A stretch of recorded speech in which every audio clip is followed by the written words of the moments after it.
Welcome back to my YouTube channel study career point. I hope you all are doing well.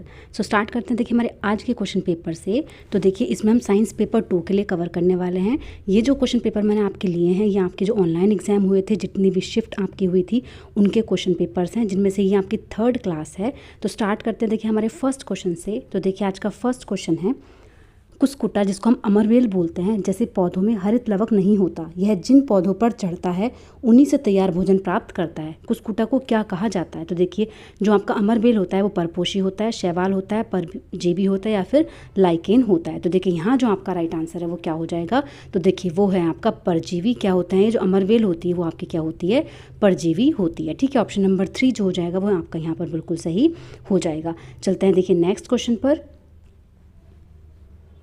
देखिए next question है, हमारे अमाशय के विषय में निम्न में से कौन सा कथन गलत है? देखिए जो हमारा अमाशय होता है उसमें कौन सा जो कथन है आपका गलत है? यह एक मोटी भित्ति की थैली है, इसकी जो आकृति होती है वो एस की भांति चपटी होती है, यह भोजन की नली और छोटी आंत के बीच में है, यह आहार नाल का संकीर्णतम भाग है।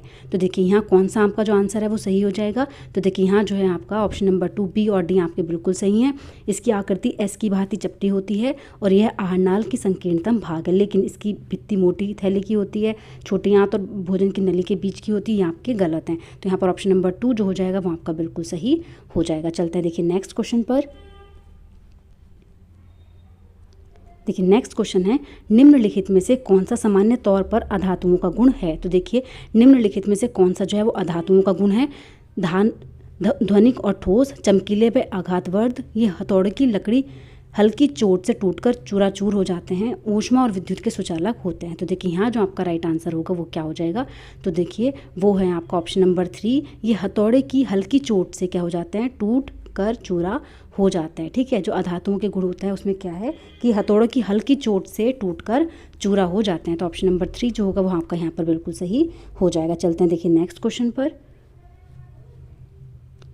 नेक्स्ट क्वेश्चन है, देखिए यहाँ पर क्या करना है आपको? मिलान करना है। स्तंभ 1 दिया हुआ है आपको, स्तंभ 2 दिया हुआ है। ठीक है, यहाँ पर आपको क्या करना है? यहाँ पर आपको मिलान करना है। तो देखिए अम्ल है, अम्ल किस चीज़ के काम के लिए यूज़ में आता है? क्षार, उदासीन और सूचक। तो देखिए यहाँ पर आपका कौन कौन से मिलान आपके सही होंगे? तो देखिए अम्ल जो होता है, अम्ल क्या होता है? इमली में। ठीक है, किस में होता है? इमली में। ठीक है, क्षार जो होता है आपका, क्षार क्या है आपका? खिड़की साफ़ करने के लिए। ठीक है, क्षार कहाँ यूज़ होता है आपका? खिड़की साफ़ करने के लिए। उसके बाद आपका आता है उदासीन। तो उदासीन कहाँ पर होगा? उदासीन होता है आपका जल। और सूचक इसमें से क्या है? तो सूचक है आपकी हल्दी। ठीक है, सूचक क्या है आपका? हल्दी है। तो देखिए यहाँ पर कौन सा मिलान आपका सही हो रहा है? तो वो आपका ऑप्शन नंबर 2 जो है वो यहाँ पर आपका बिल्कुल क्या हो जाएगा? सही हो जाएगा। चलते हैं देखिए नेक्स्ट क्वेश्चन पर। देखिए नेक्स्ट क्वेश्चन है, निम्नलिखित में से कौन सा अवलोकन कॉपर सल्फेट और आयरन की अभिक्रिया के संदर्भ में गलत है? तो देखिए कौन सा जो है अवलोकन कॉपर सल्फेट और आयरन की अभिक्रिया में गलत है? विलयन का रंग हरे से नीला हो जाता है, अभिक्रिया में निर्मित उत्पाद आयरन सल्फेट है, आयरन कॉपर से अधिक अभिक्रियाशील है, यह एक रासायनिक परिवर्तन है। तो देखिए यहाँ जो आपका राइट आंसर है वो क्या हो जाएगा? तो देखिए वो है आपका ऑप्शन नंबर 1। देखिए गलत इन्होंने पूछा था तो गलत है आपका, विलयन का रंग जो है वो हरे से नीला हो जाता है। ये जो आपके ऑप्शन है ये आपके बिल्कुल सही है। ठीक है, ऑप्शन नंबर 1 जो है वो यहाँ पर आपका गलत है और गलत ही आपसे इन्होंने पूछा था। चलते देखिए नेक्स्ट क्वेश्चन पर। देखिए नेक्स्ट है, निम्नलिखित में से एक धातु आयरन को स्टेनलेस स्टील में परिवर्तित करने के लिए मिश्रित की जाती है, वह धातु कौन सी है? तो देखिए वह धातु कौन सी है? कॉपर है, जिंक है, क्रोमियम है या फिर चांदी है? तो देखिए यहाँ जो आपका राइट आंसर है वो क्या होगा? तो वो है आपका ऑप्शन नंबर 3। कौन सा है आपका? Option number 3 chromium. ठीक है, ऑप्शन नंबर 3 जो होगा वो यहाँ पर आपका बिल्कुल सही हो जाएगा। चलते हैं देखिए नेक्स्ट क्वेश्चन पर। देखिए नेक्स्ट है, दुमती मृदा के विषय में निम्नलिखित में से एक विकल्प जो है वो गलत है। निम्न में से कौन सा जो विकल्प है आपका वो गलत है? ठीक है, लूमी सॉइल जो होता है आपका उसके बारे में कौन सा जो गलत है वो आपका ऑप्शन कौन सा इनमें से गलत है वो आपसे पूछ रहे हैं। तो देखिए कौन सा जो ऑप्शन है वो यहाँ पर गलत है। दुमिटी मृदा रेत, चिकनी मिट्टी और गाद का मिश्रण है, बिल्कुल सही है। इसमें ह्यूमस या खाद होती है, बिल्कुल सही है। इसकी जल धारण क्षमता है, ये भी इसका सही है। यह वायु को धारण नहीं करता, ये आपका यहाँ पर ऑप्शन गलत है। ठीक है, गलत ही आपसे पूछा है। तो ऑप्शन नंबर 4 जो हो जाएगा वो आपका बिल्कुल सही हो जाएगा। चलते हैं देखिए नेक्स्ट क्वेश्चन पर। देखिए नेक्स्ट है, यहाँ पर भी क्या करना है आपको? मिलान करना है कि कुछ प्राणियों की सूची है और उनके श्वसन अंगों की सूची है। ठीक है, तो उसको आपको क्या करना है? सुमेलित करना है, उनको आपको मिलाना है। तो देखिए कॉकरोच है, केचुआ है, मछली और छिपकली है। ठीक है, तो देखिए यहाँ पर आपका कौन सा जो ऑप्शन है वो यहाँ पर सही होगा, तो देखते हैं। देखिए यहाँ देखिए फर्स्ट जो है कॉकरोच, कॉकरोच में क्या होता है आपका श्वास नली होती है। ठीक है, उसके बाद केचुए, केचुए में क्या होती है आपकी त्वचा स्किन होती है। ठीक है, मछली, मछली में क्या होते हैं आपके जो फिश होती है, फिश में क्या पाया जाता है क्लोम पाए जाते हैं। ठीक है, और जो छिपकली होती है उसमें क्या होती है, उसमें होती है आपकी फुफ्फुस, क्या होती है आपकी फुफ्फुस। तो यहाँ जो आपका राइट आंसर है वो क्या हो रहा है, देखिए फर्स्ट को सी से मिलाया हमने, फर्स्ट को सी से मिलाया है, सेकंड को हमने किससे बी से मिलाया है, तो देखिए ऑप्शन नंबर 1 जो हो जाएगा वो आपका बिल्कुल सही यहाँ पर हो जाएगा। चलते हैं देखिए नेक्स्ट क्वेश्चन पर। देखिए नेक्स्ट क्वेश्चन है मानव परिसंचरण तंत्र के संदर्भ में निम्न में से कौन सा कथन सही है। तो देखिए कौन सा जो कथन है वो आपका सही है। धमनियां ऑक्सीजन समृद्ध रुधिर को हृदय से शरीर के सभी भागों तक लेके जाती है। शिराएं कार्बन डाइऑक्साइड समृद्ध रुधिर को शरीर के सभी भागों में वापस हृदय तक लेके जाती है। रुधिर का प्रवाह तीव्र और उच्च दाब पर होता है, इसलिए शिराओं की भित्तियां मोटी और लचीली होती हैं। ध्वनियों में उपस्थित वॉल्व कपाट रुधिर को केवल एक ही दिशा में प्रभावित होने देते हैं। तो देखिए यहाँ जो आपका राइट आंसर है वो क्या है, तो देखिए यहाँ आपका ऑप्शन नंबर 1 और ऑप्शन नंबर 2 ही आपका सही है। केवल ए और बी आपका सही है, उसके बाद जो सी और डी है आपके वो बिल्कुल गलत है। तो ऑप्शन नंबर 1 जो होगा वो यहाँ पर बिल्कुल सही हो जाएगा कि धमनियाँ क्या करती हैं, ऑक्सीजन को हृदय से शरीर के सभी भागों में लेके जाती हैं, और जो शिराएं होती हैं वो क्या करती हैं, रुधिर को शरीर के सभी भागों में वापस हृदय तक लेकर जाती हैं। चलते हैं देखिए नेक्स्ट क्वेश्चन पर। देखिए नेक्स्ट है पौधों में जल और खनिजों के संवहन के संदर्भ में निम्न में से कौन सा कथन सत्य है। तो देखिए कौन सा कथन जो है वो आपका बिल्कुल सही है। पौधों में मृदा से जल और पोषक तत्वों के संवहन के लिए नली जैसी नलिकाएं होती हैं। पौधों में फ्लोएम जल का संवहन करता है। भोजन का संवहन जाइलम द्वारा पौधों के सभी भागों में होता है। प्रकाश संश्लेषण की क्रिया ऊर्जा उत्पन्न करती है और जल को जड़ों से पौधों के विभिन्न अंगों तक खींचने में सहायता करती है। तो देखिए यहाँ जो आपका राइट आंसर है वो क्या होगा, तो देखिए वो है आपका सिर्फ ऑप्शन नंबर ए। देखिए फ्लोएम जो होता है वो क्या करता है, वो पौधों के सभी भागों में, देखिए जो फ्लोएम जाइलम जो होता है वो जल का संवहन करता है। ठीक है, पौधों के अंदर क्या करता है, जल का संवहन करता है। तो ये तो दोनों के दोनों आपके उल्टे हो गए, तो गलत हैं। ठीक है, यहाँ पर जो है ये भी आपका गलत हो जाएगा। तो यहाँ ऑप्शन नंबर ए ही आपका बिल्कुल सही है। तो यहाँ पर ऑप्शन नंबर 4 जो हो जाएगा वो आपका बिल्कुल सही हो जाएगा। चलते हैं देखिए नेक्स्ट क्वेश्चन पर। देखिए नेक्स्ट है निम्नलिखित में से क्या एक द्विलिंगी पुष्प का उदाहरण है। तो देखिए कौन सा जो है वो आपका द्विलिंगी पुष्प का उदाहरण है, भुट्टा, खीरा, पपीता या फिर गुलाब। तो देखिए यहाँ जो आपका राइट आंसर है वो है आपका ऑप्शन नंबर 4 गुलाब। ठीक है, ऑप्शन नंबर 4 जो होगा वो आपका बिल्कुल सही हो जाएगा। चलते हैं देखिए नेक्स्ट क्वेश्चन पर। देखिए नेक्स्ट क्वेश्चन है आपका एक सरल दोलक 64 सेकंड में 40 दोलन पूर्ण करता है। तो देखिए दोलक की समय अवधि आपसे पूछी है, what is the time period of the pendulum. तो देखिए यहाँ पर क्या होगा, आपका टाइम आपसे पूछ रहे हैं जो टोटल समय अवधि है। तो देखिए नंबर यहाँ पर क्या है आपके किसी टाइम कितना लग रहा है, आपका टोटल टाइम कितना लग रहा है, और नंबर ऑफ ऑक्सीलेशंस आपके कितने हैं। ठीक है, नंबर ऑफ ऑक्सीलेशन जो है वो आपके कितने हैं ये आपको निकालना है। तो देखिए टोटल टाइम आपका कितना आ जाएगा यहाँ पर, तो देखिए 64 सेकंड्स लग रहे हैं कितने में, 40 ऑक्सीलेशंस। तो देखिए यहाँ पर ये हटा देंगे, दशमलव लग जाएगा यहाँ पर आपका 4 1 4 और 4 6। ठीक है, तो यहाँ पर 1.6 सेकेंड्स। ठीक है, कितना आ जाएगा आपका 1.6 सेकेंड। ऑप्शन नंबर 3 जो हो जाएगा वो आपका बिल्कुल सही यहाँ पर हो जाएगा। चलते हैं देखिए नेक्स्ट क्वेश्चन पर। देखिए नेक्स्ट क्वेश्चन है जब किसी तार से विद्युत धारा प्रभावित होती है तब तार गर्म हो जाता है। निम्नलिखित में से कौन सा यंत्र इस गुण का उपयोग करता है। तो देखिए रेफ्रिजरेटर, टोस्टर, वैक्यूम क्लीनर या फिर वाटर पंप। तो देखिए यहाँ पर जो आपका राइट आंसर है वो क्या हो जाएगा, तो देखिए वो है आपका टोस्टर। क्या हो जाता है आपका टोस्टर। तो ऑप्शन नंबर 2 जो हो जाएगा वो आपका बिल्कुल सही हो जाएगा। चलते हैं देखिए नेक्स्ट क्वेश्चन पर। देखिए नेक्स्ट क्वेश्चन है आपका, यहाँ पर भी आपको क्या करना है, मैचिंग्स करनी है। तो देखिए उत्तल दर्पण, अवतल दर्पण, उत्तर लेंस और अवतल लेंस को आपको सही मिलान करना है। तो देखिए यहाँ जो आपका सही मिलान होंगे वो क्या क्या हो जाएंगे, तो देखते हैं। देखिए जो उत्तल दर्पण है वो क्या होता है, वो होता है वाहनों में पार्श्व दर्पण, पीछे के दर्पण के लिए। ठीक है, क्या होता है वाहनों में पार्श्व दर्पण के लिए। उसके बाद आपका जो होता है अवतल लेंस। तो देखिए जो अवतल दर्पण है, तो देखिए अवतल दर्पण का जो यूज़ है वो कहाँ पर होता है आपका, तो अवतल दर्पण का यूज़ होता है आपका दंत चिकित्सक का दर्पण। कहाँ होता है आपका दंत चिकित्सक का दर्पण। अब देखिए उत्तल लेंस और अवतल लेंस देखते हैं। तो देखिए उत्तल लेंस जो होता है वो होता है आपका आवर्धक लेंस। ठीक है, और जो अवतल लेंस होता है वो होता है आपका फ्लैश लाइट।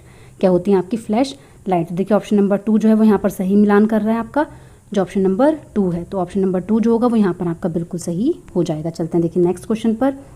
देखिए नेक्स्ट है, निम्नलिखित में से किसे एक संपर्क बल के रूप में वर्गीकृत किया गया है। देखिए कॉन्टैक्ट फोर्स जो होता है वो आपका कौन सा होता है, स्थिर वैद्युत बल, गुरुत्वाकर्षण बल, चुंबकीय बल या फिर पेशीय बल। तो देखिए यहाँ पर जो आपका राइट आंसर है वो क्या हो जाएगा, तो देखिए वो है आपका पेशीय बल। जो मस्कुलर फोर्स आपका होता है वो होता है आपका संपर्क बल। चलते हैं देखिए नेक्स्ट क्वेश्चन पर। देखिए नेक्स्ट है, निम्नलिखित में से कौन सी घटना से घर्षण बल अवांछनीय होता है, अनडिजायरेबल होता है। ठीक है, अनडिजायरेबल होता है। तो देखिए पेन या पेंसिल द्वारा लिखना, मिट्टी के एक पात्र को पकड़ना, किसी सड़क पर चलना या फिर मशीन की गति करते भागों का प्रचालन। तो देखिए यहाँ पर जो आपका ऑप्शन नंबर 4 है, operation of moving parts of a machine जो होगा वो क्या होगा, आपका अनडिजायरेबल फ्रिक्शन फोर्स का एग्जाम्पल हो जाएगा। ठीक है, तो ऑप्शन नंबर 4 जो होगा वो यहाँ पर आपका बिल्कुल सही हो जाएगा। ठीक है, ऑप्शन नंबर 4 जो है वो यहाँ पर आपका बिल्कुल सही है। चलते हैं देखिए नेक्स्ट क्वेश्चन पर। देखिए दाब के संदर्भ में निम्न में से कौन सा विकल्प जो है वो आपका गलत है, गलत आपसे पूछ रहे हैं। तो देखिए समान बल के लिए किसी सतह का जितना छोटा क्षेत्रफल उतना अधिक दाब, बिल्कुल सही है। द्रव पात्र की दीवारों पर दाब डालते हैं, बिल्कुल सही है। हम वायुमंडलीय दाब डालती है हम पर, बिल्कुल सही है। हम वायुमंडलीय दाब का अनुभव नहीं करते क्योंकि यह मात्रा में नगण्य है, बिल्कुल गलत है। गलत ही आपसे पूछे तो ऑप्शन नंबर 4 जो हो जाएगा वो आपका बिल्कुल सही यहाँ पर हो जाएगा। चलते हैं देखिए नेक्स्ट क्वेश्चन पर। देखिए नेक्स्ट है, ध्वनि के संदर्भ में निम्न में से क्या सही है। तो देखिए ध्वनि के संदर्भ में क्या आपका सही है, ध्वनि कंपन करती वस्तुओं से उत्पन्न होती है, ध्वनि के संचरण के लिए माध्यम की आवश्यकता नहीं होती, मानवों में बाक तंतुओं का कंपन ध्वनि उत्पन्न करता है, सड़क के किनारे पौधारोपण ध्वनि प्रदूषण को कम कर सकता है। तो देखिए यहाँ पर कौन सा जो आपका ऑप्शन है वो बिल्कुल सही हो जाएंगे, तो वो है आपके, देखिए ए आपका सही है, ध्वनि कंपन करती वस्तुओं से उत्पन्न होती है, बिल्कुल सही है। ठीक है, उसके बाद आपका दूसरा ऑप्शन आपका कौन सा सही हो जाएगा, तो देखिए सेकंड है आपका, मानवों में बाक तंतुओं का कंपन ध्वनि उत्पन्न करता है, बिल्कुल सही है। अब देखिए ध्वनि संचरण के लिए माध्यम की आवश्यकता होती है, तो ये तो आपका बिल्कुल गलत हो जाएगा। ठीक है, तो यहाँ पर आपका ऑप्शन नंबर 2 जो हो जाएगा बिल्कुल सही है। ऑप्शन नंबर बी को छोड़कर आपके तीनों सही हैं। चलते हैं देखिए नेक्स्ट क्वेश्चन पर। नेक्स्ट क्वेश्चन है आपका, देखिए आवेशों के संदर्भ में निम्न में से क्या गलत है। देखिए आवेशों के संदर्भ में पूछ रहे हैं कौन सा गलत है। रगड़ने से स्थैतिक आवेश उत्पन्न होता है, एक इलेक्ट्रोस्कोप यह पहचान सकता है कि कोई वस्तु आवेशित है या नहीं है, सजातीय आवेश एक दूसरे को प्रतिकर्षित करते हैं, रेशम से रगड़ने पर कांच की एक छड़ ऋणात्मक आवेशित हो जाती है। तो देखिए कौन सा ऑप्शन यहाँ पर गलत है, तो वो है आपका ऑप्शन नंबर 4। ठीक है, और सारे आपके बिल्कुल सही हैं। चलते हैं देखिए नेक्स्ट क्वेश्चन पर। देखिए नेक्स्ट है, निम्नलिखित में से कौन सा धातुओं में अभिक्रियाशीलता के घटते क्रम को दर्शाता है। देखिए कौन सा जो है वो घटते क्रम को दर्शा रहा है, तो देखते हैं यहाँ पर, aluminium zinc iron copper, copper iron zinc aluminium, zinc aluminium copper और आयरन, आयरन जिंक कॉपर और एल्यूमिनियम। तो यहाँ पर जो आपका सही आंसर है घटते क्रम को जो दर्शा रहा है वो है आपका ऑप्शन नंबर 1। ठीक है, कौन सा ऑप्शन नंबर 1 आपका यहाँ पर बिल्कुल सही है। चलते हैं देखिए नेक्स्ट क्वेश्चन पर। देखिए नेक्स्ट है, वैज्ञानिकों और वैज्ञानिक ज्ञान के संदर्भ में निम्न में से कौन सा विकल्प गलत है। देखिए गलत यहाँ पर पूछ रहे हैं, तो वैज्ञानिक नए ज्ञान की खोज हेतु एक नियत वैज्ञानिक विधि का उपयोग करते हैं, वैज्ञानिक ज्ञान अंतिम है, वैज्ञानिक ज्ञान वस्तुनिष्ठ है, वैज्ञानिक ज्ञान समाज से प्रभावित होता है। तो देखिए यहाँ पर जो आपका राइट आंसर है वो क्या है, ऑप्शन नंबर 1। ठीक है, चलते हैं देखिए नेक्स्ट क्वेश्चन पर।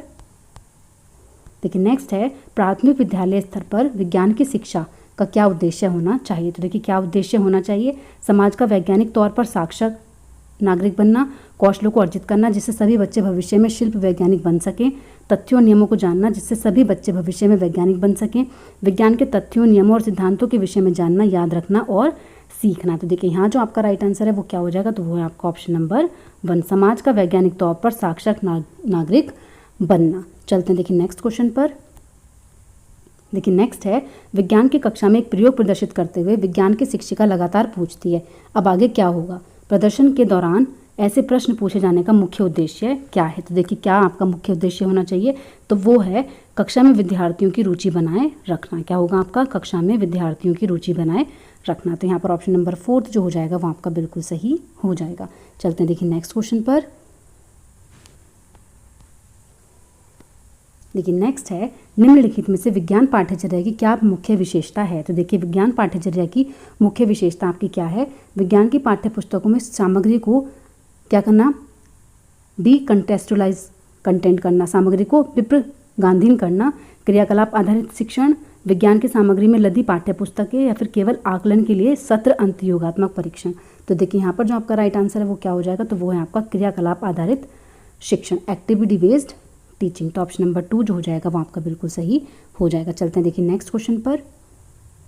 देखिए नेक्स्ट है, कथन है आपका वैज्ञानिक किसी खोज या जांच के लिए विभिन्न प्रक्रमों का यूज़ करते हैं। बिल्कुल सही है, विभिन्न प्रक्रमों का यूज़ करते हैं। ठीक है,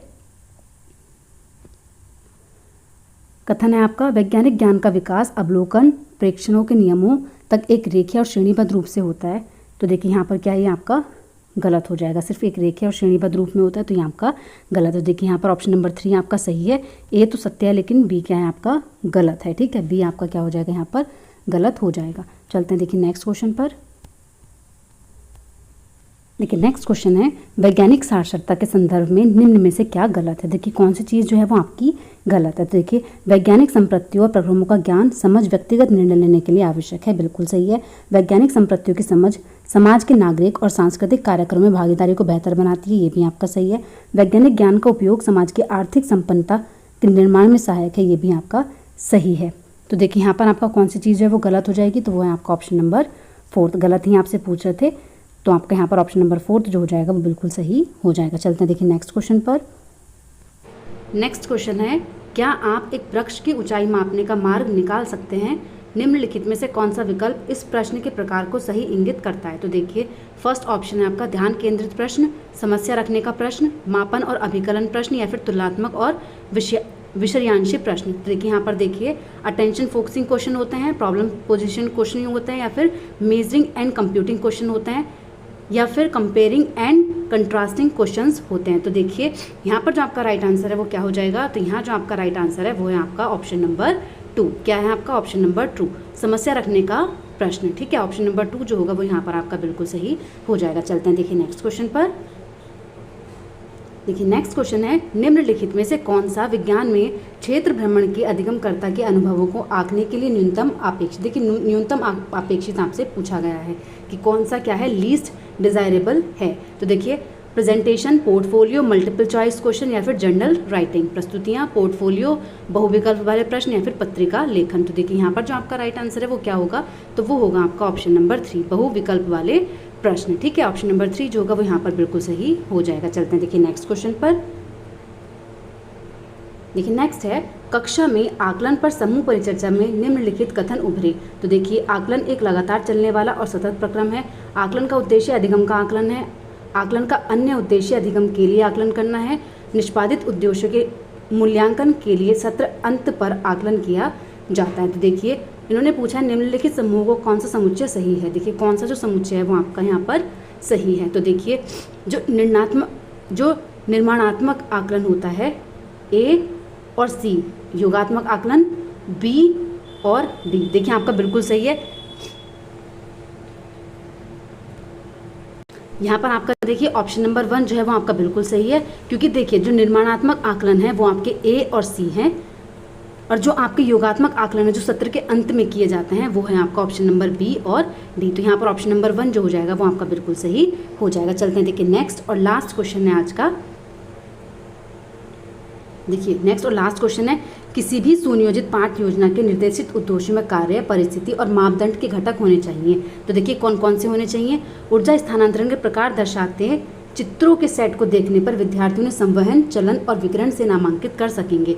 देखिए स्तंभ 1 है और स्तंभ 2 है, कौन सा सही तरीके से सुमेलित है ये आपको बताना है। तो देखिए यहाँ पर जो है आपका, तो देखिए फर्स्ट कार्य जो होगा वो क्या है, तो कार्य देखिए ऊर्जा स्थानांतरण के मुख्य प्रकार नामांकित कीजिए। उसके बाद देखिए आपका जो परिस्थिति है, परिस्थिति क्या है आपका, परिस्थिति है आपका चित्रों का एक सेट देना। क्या है आपका, चित्रों का एक सेट देना। ठीक है, उसके बाद जो आपका मापदंड है, मापदंड क्या है, चालन, संवहन और विकिरण के रूप में नामांकित कीजिए। तो यहाँ पर ऑप्शन नंबर 2 जो हो जाएगा वो आपका बिल्कुल सही हो जाएगा। ऑप्शन नंबर 2 जो है वो आपका बिल्कुल सही है। ठीक है, देखिए कार्य, परिस्थिति, मापदंड के घटक क्या क्या होने चाहिए। देखिए कार्य, परिस्थिति, मापदंड के घटक क्या क्या होने चाहिए आपसे पूछ रहे थे, तो उन घटक का मिलान करना था आपका इन तीनों से। ठीक है, तो इन तीनों से आपका किसका मिलान होना है, तो वो आपका ऑप्शन नंबर 2 जो होगा वो यहाँ पर बिल्कुल सही हो जाएगा। तो देखिए आज का क्वेश्चन पेपर आपका यहीं पर कंप्लीट होता है। अगर आपको मेरी क्लास अच्छी लगी हो तो प्लीज़ मेरे चैनल को लाइक करें, सब्सक्राइब करें और शेयर करें। ऐसे ही और वीडियोज़ के लिए, और क्वेश्चन पेपर के लिए, और प्रैक्टिस सेट्स के लिए मेरे चैनल पर जुड़े रहिए। Thank you.